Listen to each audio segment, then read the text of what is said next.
Módulo Mecânica, Experimento, Movimento Retilíneo Uniforme ou MRU. Este módulo faz parte do conjunto de laboratórios de física da Unifacear, apresentados por mim, professor Fabiano Tomasi. No movimento retilíneo uniforme, o corpo sempre vai exercer uma velocidade constante entre dois pontos quaisquer. Matematicamente, o movimento retilíneo uniforme pode ser definido como a equação mostrada a seguir, em que a velocidade é uma variação da distância pela variação no tempo. Tempo esse entre os pontos A e B, que eu defino uma reta, ok?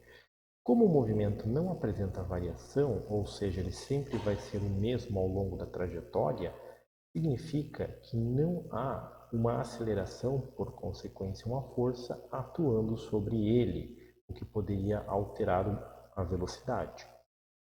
Abaixo nós temos um gráfico em que duas velocidades são exibidas. A velocidade que eu represento com a reta em azul e a velocidade que eu represento com a reta em vermelho.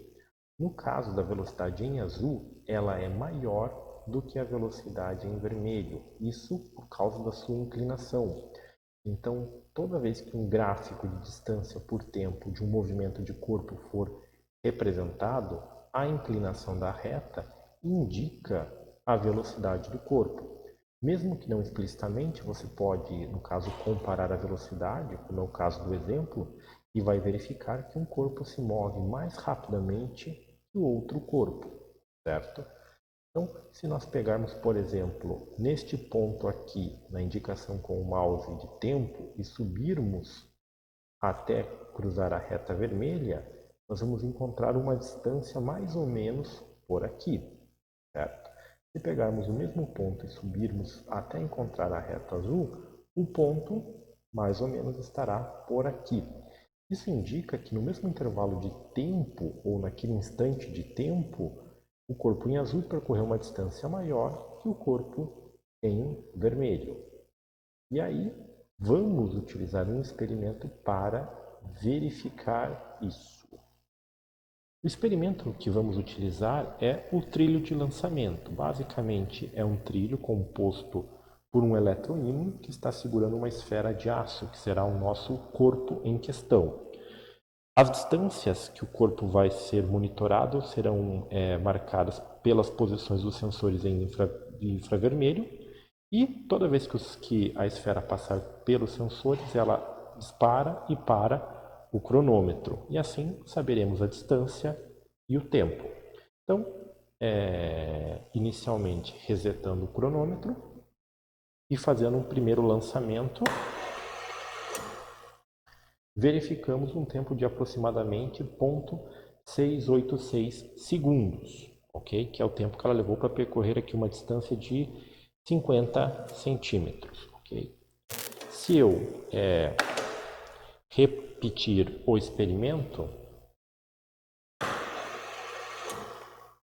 eu encontro um tempo muito parecido, 685. Por que aconteceu essa pequena variação na última casa? Provavelmente pelo fato de haver atrito entre a superfície da esfera e o plano inclinado, imperfeições, sujeiras, atrito com o ar, ou seja, uma série de pequenos fenômenos que não estão ao nosso controle. Então vamos fazer um terceiro lançamento e verificamos exatamente o mesmo tempo, ok? Então, com isso, nós poderemos levantar mais informações. Então, se eu reduzir a distância, por exemplo, vamos reduzir aqui a distância para a metade do caminho. Mais ou menos aqui. Então, nós estamos agora numa distância menor do que tínhamos antes. Vamos ver o que acontece com o tempo. Olha lá, 0,384, ou seja, de 0,6 alguma coisa, o tempo reduziu para 0,384, o que indica que a velocidade permanece constante. Mas como é que eu posso verificar justamente isso? Ou seja, observamos o mesmo intervalo de tempo. Então, vamos considerar agora uma série de lançamentos que eu já executei. Então, se nós pegarmos aqui, eu tenho aqui nesse gráfico do Excel uma tabela. Então, nesse valor aqui que eu estou mostrando, nós temos as distâncias. Então, eu coloquei uma distância entre sensores de primeiro 10, 20, 30, 40 e 50 centímetros, aqui representadas em metros. E para cada distância, eu fiz os 3 lançamentos de tempo. Então, observem aqui, por exemplo, que para 50 centímetros, o tempo que eu peguei ficou em torno de 0,67, 0,68.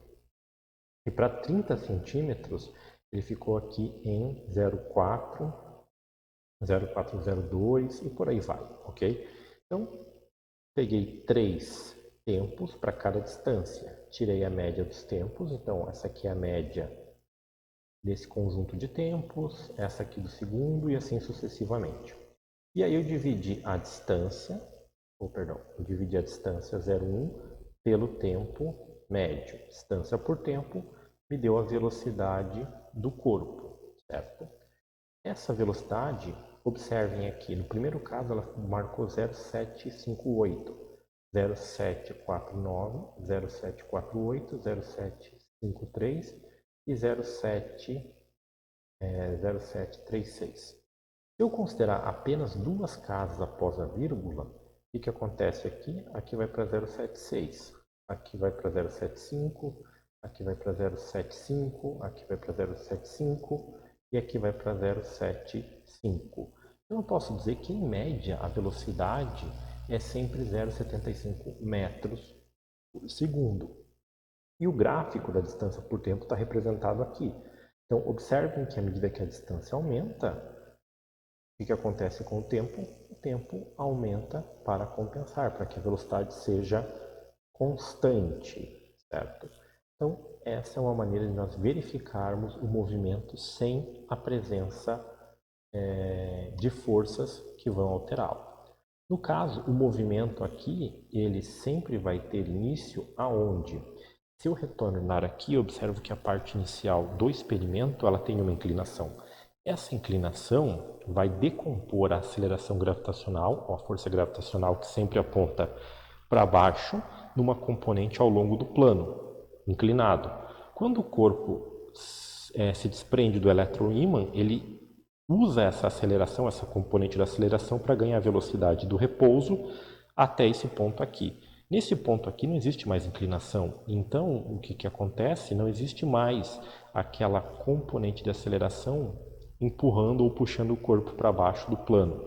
E a partir deste ponto, o corpo sempre vai ter a mesma velocidade. Em teoria, se esse trilho fosse infinito, essa bolinha deveria percorrê-lo com a mesma velocidade sempre. Mas, no caso real, se eu aumentasse esse tamanho para aí uma dezena de metros e deixasse essa bolinha correr, provavelmente depois de alguma distância ela pararia devido ao atrito entre as superfícies. Então, exemplificamos aqui o experimento do movimento retilíneo uniforme.